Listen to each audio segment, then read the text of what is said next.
no matter what you're going through, it is what you ought to do.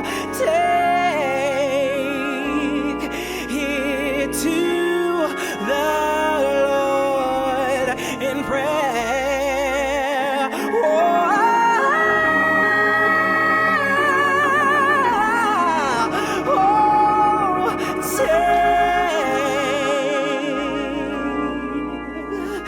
Take everything to the Lord in prayer.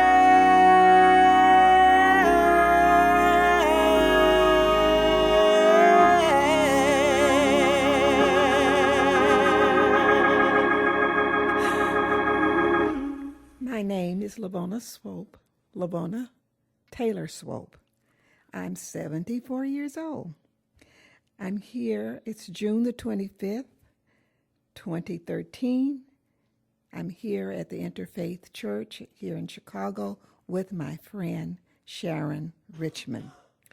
So Lavona, Mrs. Swope. I've always said Lavonia. Thank you for not correcting me for most of my life. That's okay.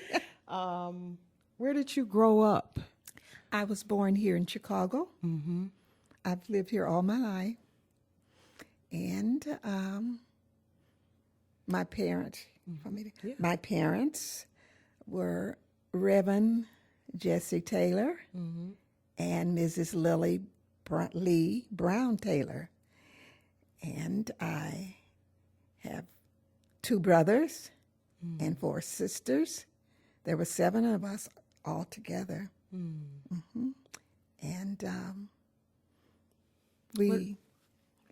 You say there were 7 of you all together. What happened to, I think I added up 4, 5, 6. So what happened to the 7th? There were 7 of us. My oldest sister is Lily Mae Taylor, and my next sister is Sarah Lang Clayton. Then I have a brother, Horace James Taylor, and then I'm in the middle. And then I have another sister, Dorothy Lee Jimerson, and a brother, Jessie Taylor, who is deceased, and my youngest sister, Valita Ladine Lovett, who's also deceased. So that makes the 7. What was it like, since you brought up middle child? Mm-hmm. What was it like being the middle child in a family of 7 siblings? Well, it was like getting it from both ends. You saw a sandwich in between, 3 above and 3 below. So you usually ended up having to do what the older ones told you to do and doing what the younger ones were not able to do. Yes. So what was life like living in your household? Well, we grew up 1900 block on Lake Street here in Chicago in a cold water flat. And my parents were, as I said before, my father was a minister. So we were brought up in the church. And we did many, many things together. My father and mother were very good about trying to give us experiences about the world and other things. They took us on picnics. They took us to Union Park here in Chicago, famous Union Park. That was our park. And my dad took all of us to the circus and to the rodeo at the old Chicago Stadium. And we could not afford to sit on the first floor, main floor. We always sat way, way at the very top in the stadium, but we still enjoyed it, and we enjoyed sharing the 1 or 2 pieces of cotton candy my dad would buy for us. We all would take a bite. And we did lots of things. I remember as a little girl, I must have been about 4, maybe 5 years old.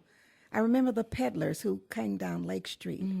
There was one in particular. He drove a wagon with a horse. And he would always say, "Sweeter like honey." So me being little, I thought that was his name. but that wasn't his name. He was saying sweet like honey. And I think he was referring to the watermelons because he sold fruits and vegetables on his wagon. I also remember a peddler coming. He would sharpen knives and repair tools in the neighborhood.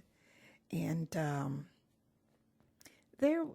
remember the Iceman too. I remember my mother putting the sign in the window.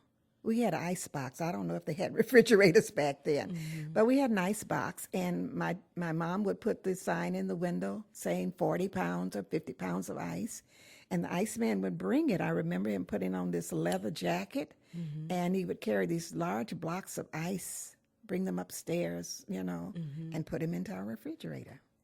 Or icebox. An ice box. Oh yeah, we didn't have an ice box. So how did you all get around? Did you have a car, an automobile, or did you take? Well, we could always walk to church because church was only a couple of blocks away. But my dad had a car. He eventually got a car, and we would drive. We would drive and sometimes we would take the streetcar. I remember the streetcar, and I remember paying 4 cents for half fare on the streetcar. Paid 4 cents, yes. So we would take public transportation also. But most of the times my dad took us wherever we wanted to go. Who were your favorite relatives?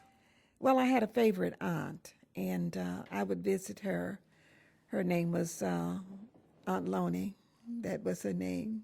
But her real name was Barcelona. Now, I don't know where she got that name from, but she was one of my favorite relatives. Barcelona. What was she like? Oh, she was a very good cook. She was very kind. And naturally, I liked her because she gave me the things that I wanted. So who do you feel that you're most like, your dad or your mom? Everyone says I look just like my dad. But I think at times I look like my mom too. And my sisters, they look like my mom. We all favor my dad and my mom, both of them. But mostly they say I look just like my father.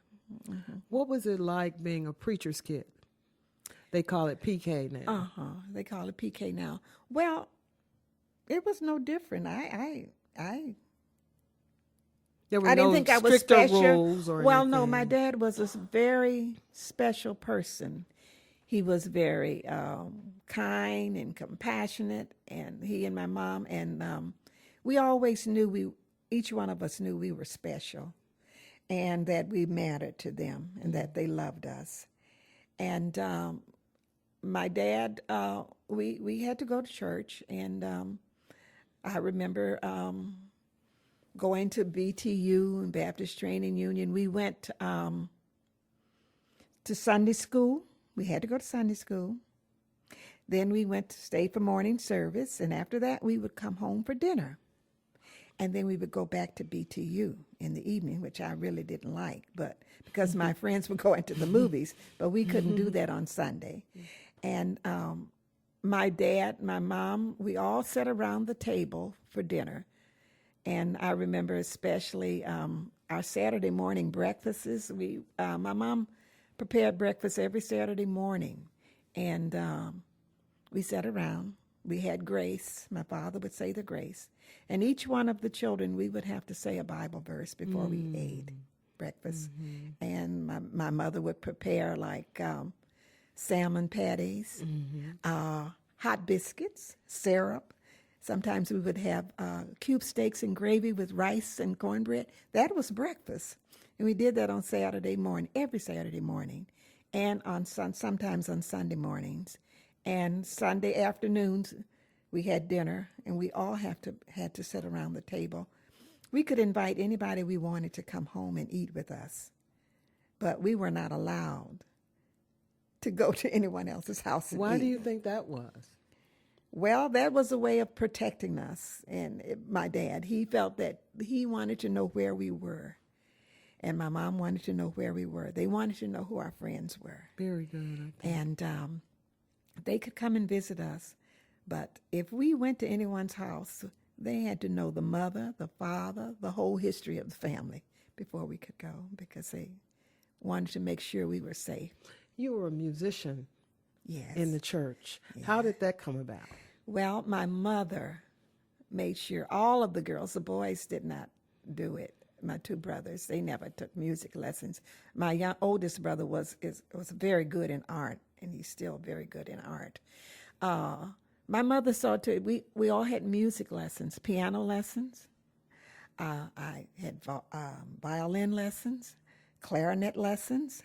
I played the clarinet in our church band, and I also played the clarinet in my school orchestra.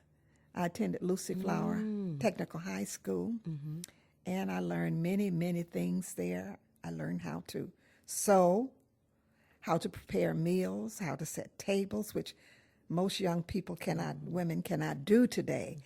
And along with learning English and Spanish and science, social studies, all of the other things I learned in high school. Home economics, more home or less. economics, Major yes, home right. economics. And these things, along with what my mother taught me, made me what I am today.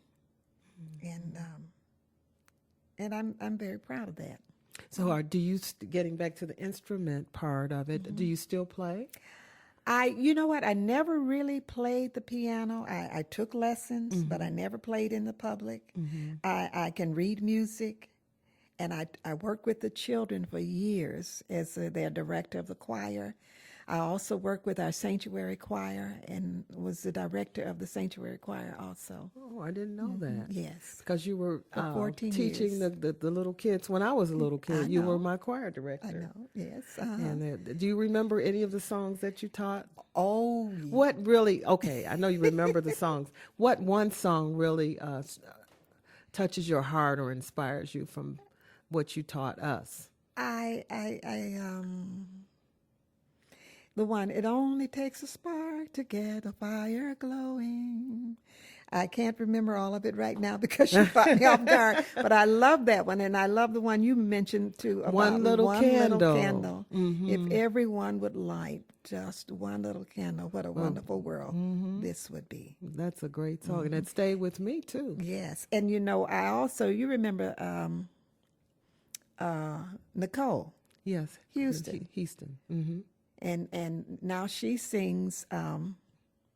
She's an opera singer. I gave her first solo. Oh, look at that! I gave her first solo. Right. I taught her the first song. Yes. What were your parents like? Well, What were their personalities? as I said, my dad was very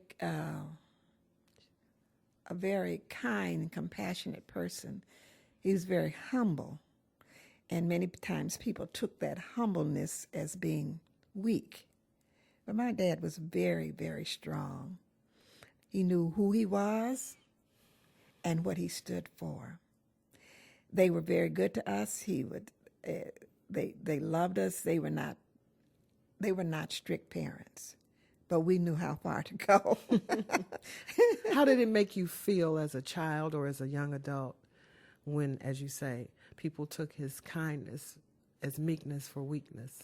Well, it sort of, when you hear a lot of things, a lot of talk, it makes you feel a little, sad on the inside.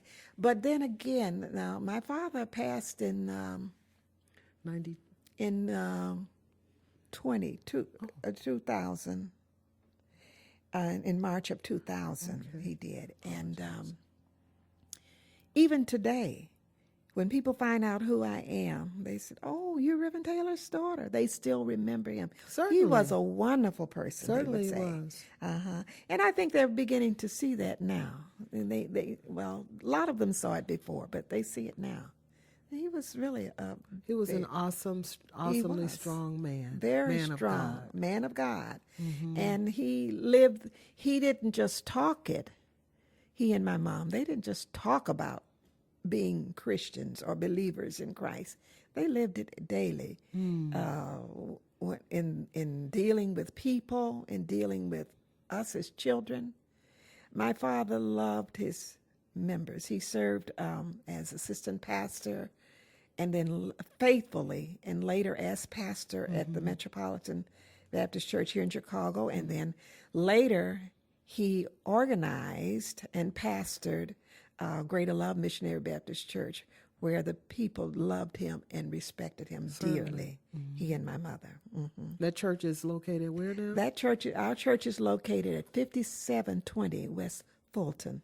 And it's here in still Chicago. going strong. Still doing fine. Yes, we're doing What's very the well. happiest moment in your life? And then I'm going to ask you, what's the saddest? The happiest moment in my life?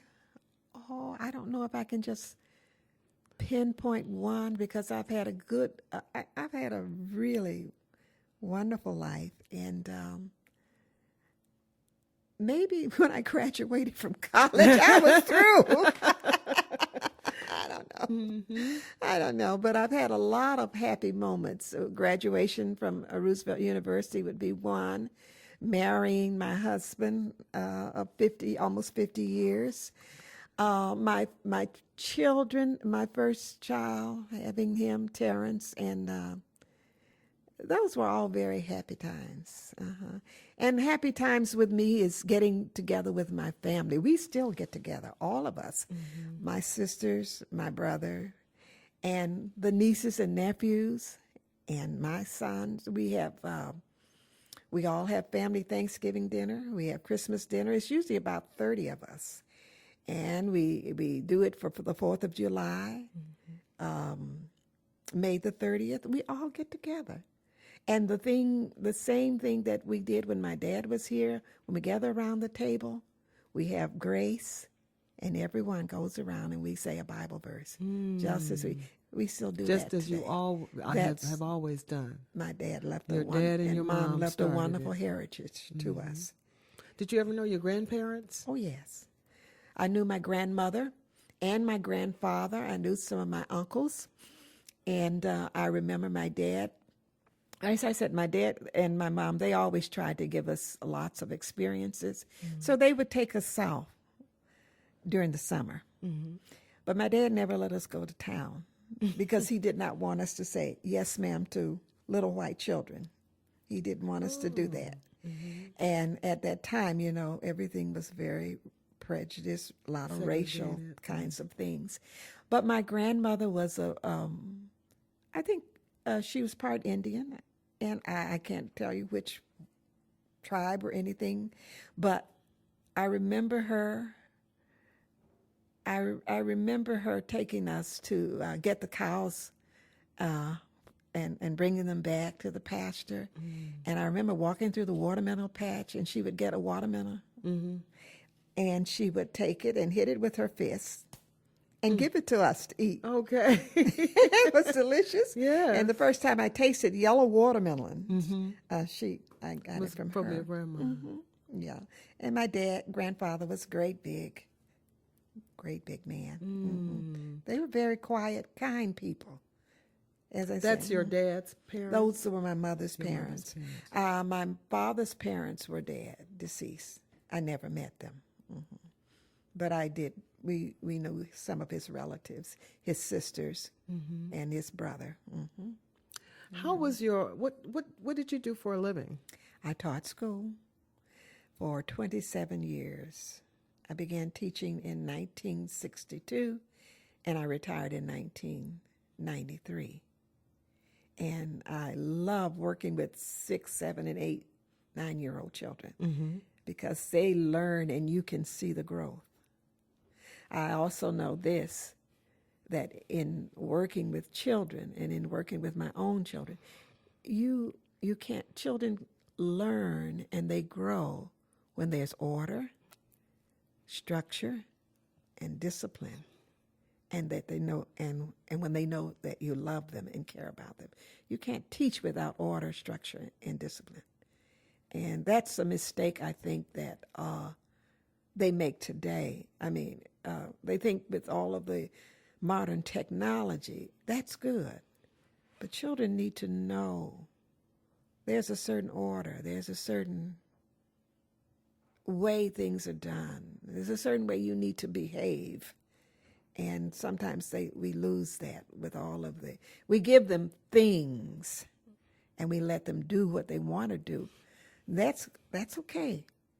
But there you have to let them know that they are responsible for their actions and that there are consequences they have to face. Because you've seen the change in children from when you were teaching. I've been in the school since I retired, and I observed some of the classrooms, and I could not teach with the disorder and the disruptions that they have in the classroom. When as a teacher, I worked as I served as a master teacher for students who were doing their student teaching from the University of Chicago, and also from Chicago State University. I would supervise them. They would come and they would work with me for 8 weeks. And I also set up workshops, facilitated workshops for parents of the students in reading and math and, writing, those kinds of things. And also for some of the teachers too also. Has life turned out the way you imagined? Did your life unfold the way you imagined from when you were a young child, saying, I want to be a teacher, I want to do this, that? Yes, I think so. I'm very pleased with my life.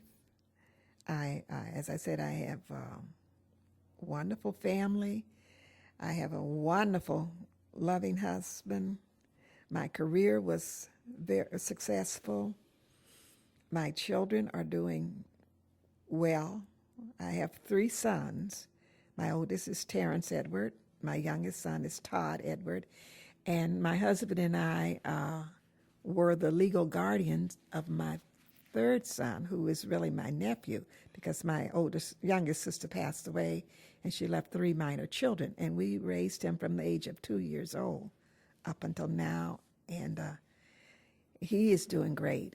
And I have a beautiful, precious granddaughter, Taylor Janae, and we have one on the way.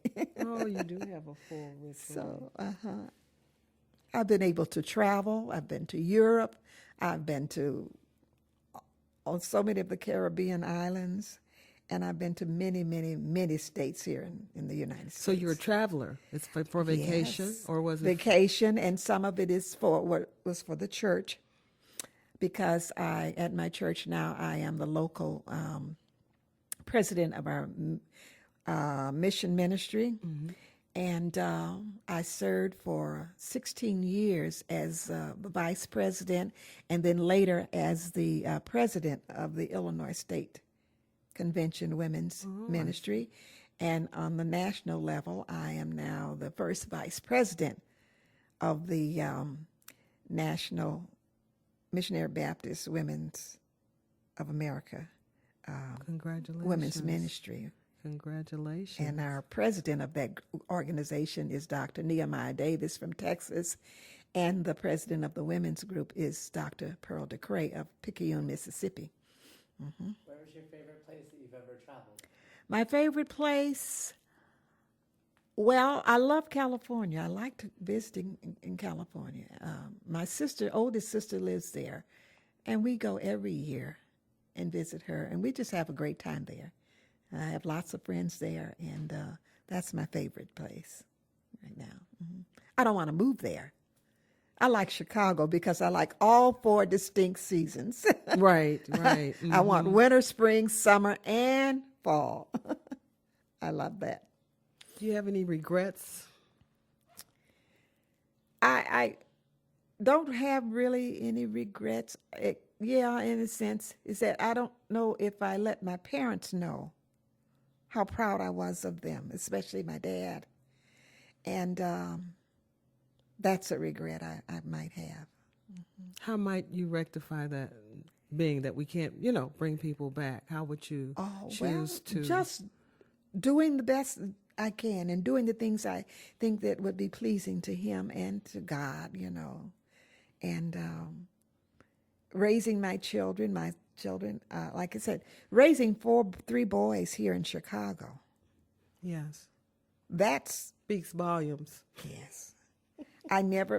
Neither one of my children has been in gangs or on drugs or anything like that. My boys are they are fine young men, upstanding, fine. They live in the community?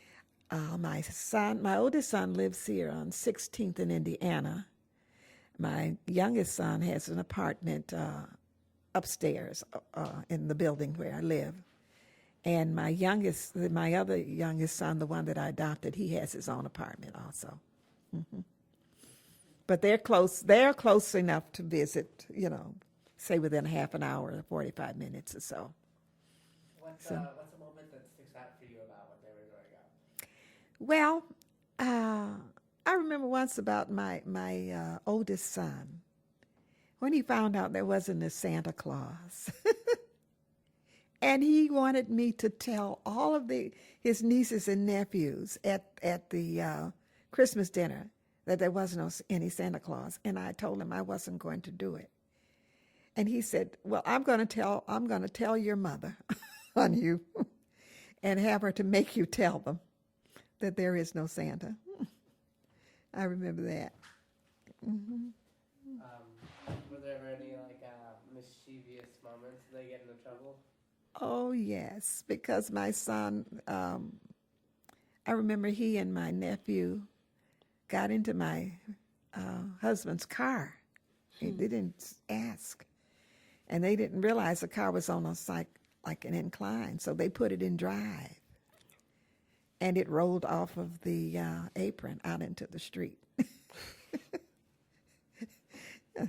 They did lots of things. They would get up. How did you react when that happened? Well, we were angry, but you know what? I was never brought up giving spankings or whippings to children. My dad, he never once, in all the years that I lived in the house, I never heard him once raise his voice at any of us.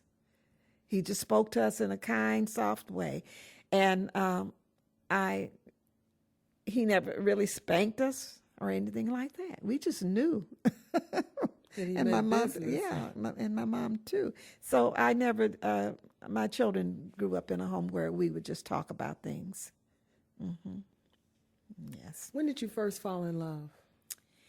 Well, I met my husband at Metropolitan, and I found out later that he had told someone, I'm going to take her out on a date. So I met him there, and I don't know whether it was love at first sight. I don't think it was, but it grew into love. I remember when he proposed to me, it was Easter Sunday. And that year, it snowed. I had on a mouton lamb coat, a straw hat, and boots. And my husband proposed to me. Oh. What lessons have your marriage and your love relationship with your husband taught you? Well, to respect one another and to support one another. And sometimes you may not always agree, and you just have to just hold your peace and be quiet and wait, because eventually it will work out. And usually it does. This has been wonderful. Is there anything that we may have missed in this conversation that you want to speak on? I think we covered just about everything. How about, when did you know you were saved? When did you become saved? You know what? When I was 9 years old, and I think I was 9. And we had revival, and you sat on the mourner's bench. Well, I didn't fully understand, because I had never really done anything wrong, to ask for sins to be forgiven. So the other children got up, and one of the little girls said, somebody touched me. That's why I want to join church. So when they got to me, I said the same thing. Okay. But the older I got, and the more knowledge and understanding about being a believer in Christ, it's something wonderful. you know, and it's wonderful to know that you do have what I guess you would say is a savior, someone who is looking out for you. And I truly believe that. And my hope and my faith is in Jesus Christ. Thank you so much. This has been beautiful. And it's been a pleasure talking with you, Mrs. Swope. Okay, thank you. Thank you. It's been my pleasure also. A friend we had.